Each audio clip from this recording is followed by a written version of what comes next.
Hello and welcome to another Python tutorial.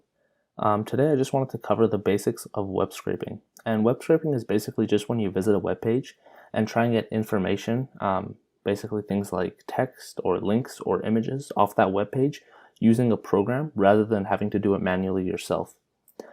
So in order to do this web scraping, we're going to need two libraries in this case here. And I'm going to be using Python 3, so I'm just going to cover what we need for Python 3. If you're using Python 2, it's not too different, but there are some subtle syntax differences and a different library that you have to use here. But for Python 3, you just use urllib.request, and that's included in Python 3, so you don't need to download it. And the second library we're going to need for the actual scraping itself, like to actually parse the web page and get the information we want, is Beautiful Soup. And Beautiful Soup is not included, so you have to download that. And if you have Python 3.4 or higher, pip is already installed, or it came with Python when you downloaded it. So you can just go to command prompt or terminal, depending on your OS, and you can just type in pip3 if you're using Python 3, pip3 install and bs4. And I already have it installed, so it'll say requirement already satisfied. But for you, it shouldn't take more than 20 or 30 seconds to download and install. So the webpage we're actually going to be scraping today is just going to be this Facebook stock page here on Yahoo Finance. And this is the URL for it here. And I've just copied that over here and saved it in this variable.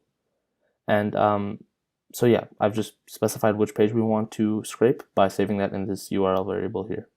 The next thing we have to do in order to scrape this page is add a header, because a lot of websites actually block you off if you're using Python or a program to access the web page, simply because they don't want random programs taking up space on their server or broadband or whatever. So adding this header makes it seem that you're like a genuine user trying to access the web page, so they won't block you off because you're using Python. It's just a good practice to add this really anytime you're web scraping or anytime you're using urllib. The next thing we have to do is we actually have to make the request that we want to send to the website. And to do that, you just do urllib.request.R request. We pass in the URL that we want to visit, and then we also pass in the header that we made in this step here into this headers argument. Next, we're actually going to send that request, and to do that, we just do urllib.request.url_open, and we pass in that request that we made in the previous step. Finally, once we send this request, we get a response back from the website or the web server, and that just gives us the HTML for this web page here. And we're going to store that by doing resp.read, and we're going to store that in this HTML variable. Now we actually get to using Beautiful Soup. It's just a convention to call a Beautiful Soup object soup when you're making it. You can call it anything, but this is just the kind of industry norm. That's what people call it, usually when they're making web scraping projects. And to do this, you just do Beautiful Soup, and then you pass in the HTML or the source code that you got from this process here, and then you pass in the parser that you want to use. So here I'm just using html.parser, and that's normally what I use, and I've never had any problems with it. So you guys should be good to use that if you want. Now comes the hard part in most web scraping projects, and that's actually figuring out how you want to access the information on the web page. Now for here, we want to get all of these values here. So we want to get these 8 values as well as these 8 values. And to do that, we can just inspect this first one to see what it looks like in the HTML. So when we inspect this, we see that the value right here is actually in between a set of TD tags, and it has this class here.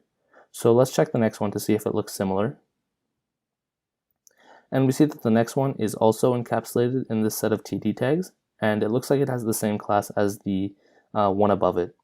So now, just to make sure that all 16 of these have the same class, we can take this class value and we can do Control F and enter that, and we see that we get 16 matches. There's 16 values and we get 16 matches, so at this point it's pretty safe to assume that all of these values are encapsulated in TD tags and they all have this exact same class. Now, to actually get all of those, we can do tagged values, and what I mean by tagged values is just that the numbers themselves are still in the TD tags. Like, we're not just getting the pure numbers, we're getting the entire kind of TD tag that has the value in it. So we do tagged values equals soup.findAll, and we're going to find all of the TD tags that have this class here. So the class should be equal to TA and FWB. And this is the syntax to do that. So here I'm just going to print the tagged values just so you can see what that looks like. And here I'll comment this out so we don't get a bunch of other stuff for. Save and run. And that didn't work, but whatever. So the tagged values is just this first line here. And it's basically just an array, and each of the elements in that array are just these TD tags that have this value in between them. So now in order to actually get the, not sure what actually happened here. There we go. Dang PyCharm. I'm still getting used to PyCharm, so I apologize if there's any kind of shortcomings. But anyway, the next thing we have to do is we actually want to get the values themselves. So we don't want the entire TD tag. We want just the specific values, as you can see here, like this. We want just the number, not the entire line. And to do that, I've used list comprehension, but if you're not used to list comprehension, I'll just write it out as you would if you weren't using list comprehension, just so you can see what that looks like. So without list comprehension, we just make an empty array, and we can call that values. And this will store the actual numbers themselves. And then we can say for TV, so tagged value, in tagged values, in tagged values, we're going to do tv.get text. And that's just the beautiful soup way of getting the text in between these tags for each of the elements in this array. So we're saying for each element in tagged values, we're going to get the text in between the tags. And then we're just going to append this to values. So we do values.append and put that entire thing in the append. So now we've basically done what we did in 3 lines here, and we've done that in 1 line here. And the reason I've used list comprehension is just because it's a little bit faster and a little bit cleaner when you're writing it out. So now that you know what that looks like in a normal for loop, we can just go back to the list comprehension. And this is the same thing except for TV. I just used X just because it was shorter. But at this point, we're basically done. All we have to do is say for value in values, and we're just going to print each one. So if we run this, we see that we get 120, 120.57, 120.9, 119.84 times 200. And if we go back here, we get 120.57, 120.9, and this is actually, this is the most recent version, and this web page right now is a little bit old. So if we refresh this, we should get times 200. So 119.4 times 0.84 times 200, and we have that here. So these values are all the exact same as these values, and that's basically how you do it for one stock. Now let's say, for example, that you wanted to do this for Facebook, Google, and Apple. And I'll show you how to do that really quickly here. So we just have to get the symbols for each of those, and we can make a new array called symbols. And we'll set this equal to, this is just going to be an array with the symbols for each of those stocks. So for Facebook, the symbol is FB.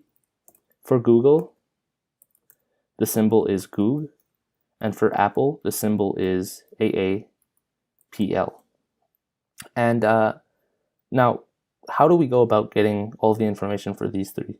Well, if we go back here, we see that the URL, all of the URLs start off with finance.yahoo.com/quote. And then it looks like here we have the symbol and then a question mark, P equals, and then the symbol again. So maybe if we just manipulate this URL each time, we can go to the different pages for all of these stocks and get all of the information that we want. So we can do this by going down here and saying for symbol in symbols.